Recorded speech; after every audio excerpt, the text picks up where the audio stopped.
Jacob, and he's interviewing for Harbor Branch Oceanography internship? Yes. Hi, Jacob. Nice to meet you.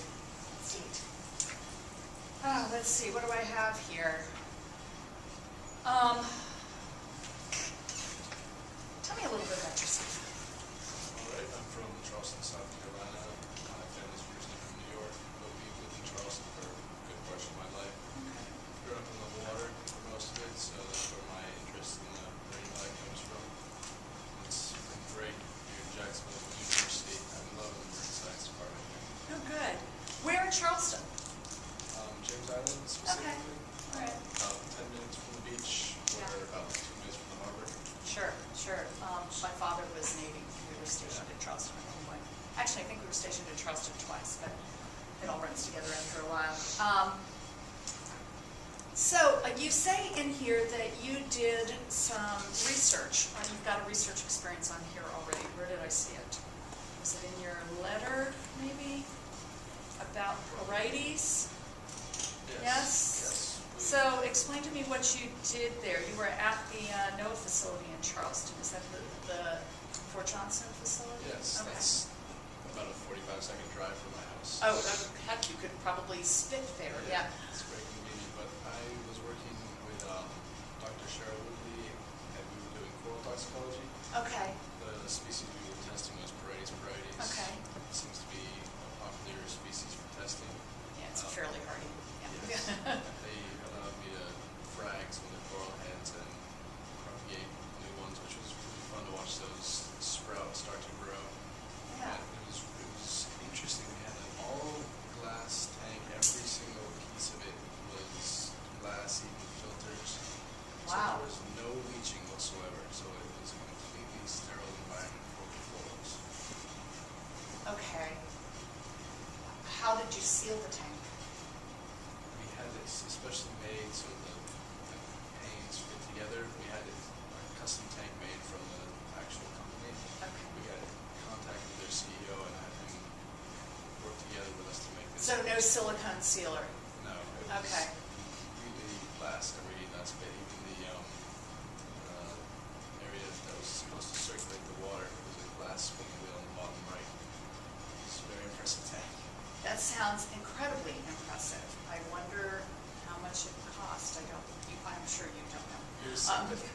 I'm sure it was, Yeah. and everyone was very careful around it because the Yes. last thing you want to do is crack the very expensive glass tank. Yeah. So what did you find out about Porites and toxins?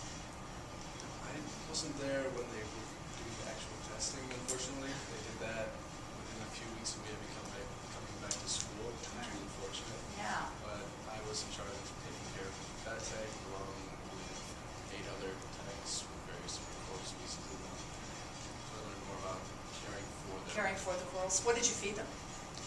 We put in, it was varying for the different tanks. Sure. But we mainly just took care of the Porites with calcium changes on a weekly basis with a constant drip into tanks. And the main problem with them was keeping the cyano out of the tanks. Okay.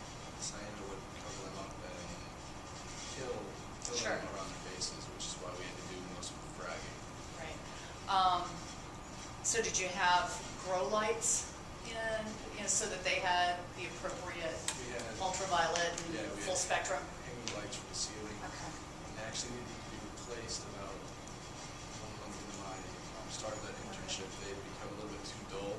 Right. And one half of each of the coral heads had started to die, but there wasn't getting enough light. Lack of light, lack of photosynthesis, yeah, And it okay. became a problem, the wood being scorched when we replaced the lights. It was a little too bright and made them back up. It was a great balance. It's never, when you're doing an experiment nobody's ever done before, you've got a lot of adjustments to make, so. Okay. So you also said in here, I think this was, the electrofishing and trammel net fishing. Can you explain to me how you learned that and where you did that? I got in touch with the Department of Natural Resources, which is right by the NOAA facility, Okay. through my biology professor in middle middle school and high school. Okay. I was working with Dr. Bill Rumelot at the DNR facility, and we went out the first time treble fishing, which was really, it was a great time. It really pushed me towards marine science, actually. Okay. It was really hands-on work out there, setting the nets and right on the inside and slap a giant wooden stick in the water to scare the redfish out of their little reefs into the net. And we would spend probably for the next 45 minutes hauling in the net, taking samples, thin samples of all the redfish, keeping one or two and releasing the rest. And then within a few months of that, I went out again and we did the electrofishing. We had two probes on the front of our boat, send out a constant wave with one person on each side of the boat with a large net to scoop them up and put as many as we could in this bucket inside of our boat. It was sort of a race to get them before the low-level field would dissipate and they would swim off. Yeah, because all it does is stun them, right? Yes. Yeah. Yeah, very So temporary. once you got them all into the buckets on the boat, what did you do with them after that? We counted the numbers of each species, we took fin samples, and we were specifically looking for catfish. So Okay. how many catfish we found in specific areas. I think we only found 3 the entire time we were there, which was somewhat disappointing. But they were very, very large, that's what we thought. Yeah, well, the ones that, well, channel catfish can be the same. All right.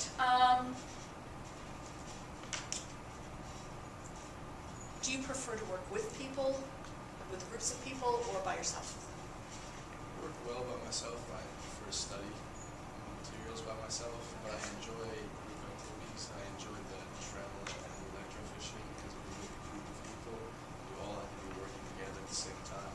Somebody's steering the boat, you have 2 people up front, somebody's working the net, and it was fun to all get this sort of rhythm going. All right. So I would typify it as things that require concentration you prefer to do alone, Yes. but activities you like to do with people. Yes.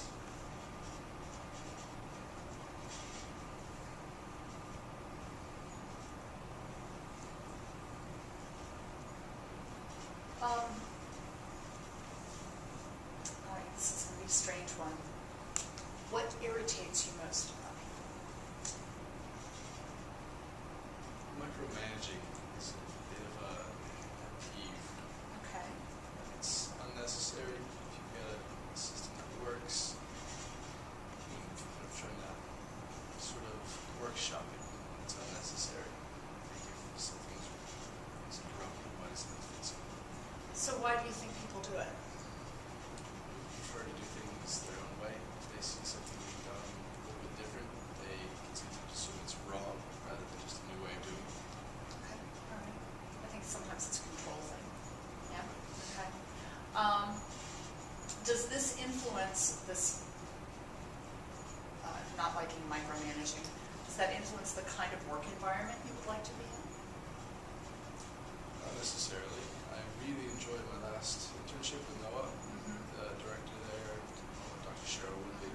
She loved to micromanage our projects, but I really enjoyed working there. I worked Okay. side by side with 2 other interns, Carl Miller and Tom Bartlett, and it was a blast. We really enjoyed even the cleaning of the tanks were some of the best memories, scraping all the calcified materials off the side. I mean, I'm not sure that sounds so much fun, but, so did her micromanaging irritate you, or was that okay? It was fine. It was in very small spurts. She was Okay. gone a lot of the time Okay. on assignments, but it was tolerable.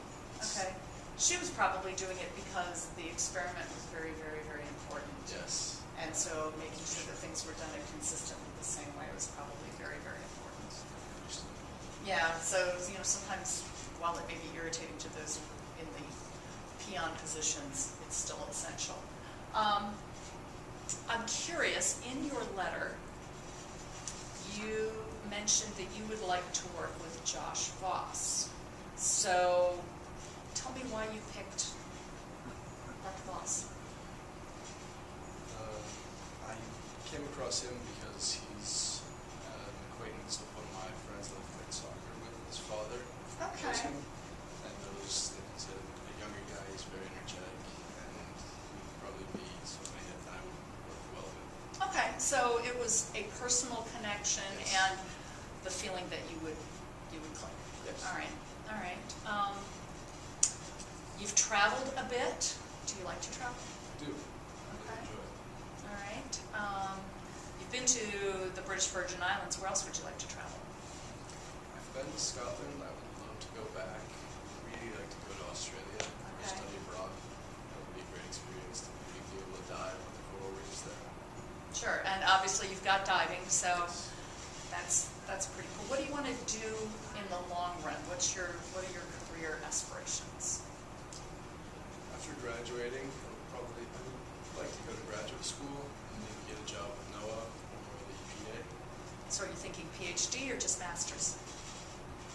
PhD, I would say. I would like to teach even further down the road, maybe 15, 20 years down the road. It's hard to plan that far, but at the moment that's what I'm going for. Okay. Yeah, if you teach at a university level, you pretty much have to have a PhD. With NOAA, you could potentially work with a master's degree, although there are a lot of NOAA scientists that are PhDs as well. What questions do you have for me? How soon would I be hearing back about anything regarding this internship? Oh, this is a really, really popular internship, and we have quite a few applicants. So we are doing several rounds of interviews. I would expect you will hear no later than the end of March. Okay. That's the plan. If it's going to be delayed beyond that, we'll let you know. I mean, that would be because we had some major glitch in the interview process. Okay. It looks like we are probably going to take on several interns, but some of it has to do with placement as well, and with who can absorb an intern into their activities and their laboratory. All right. Anything you want to tell me?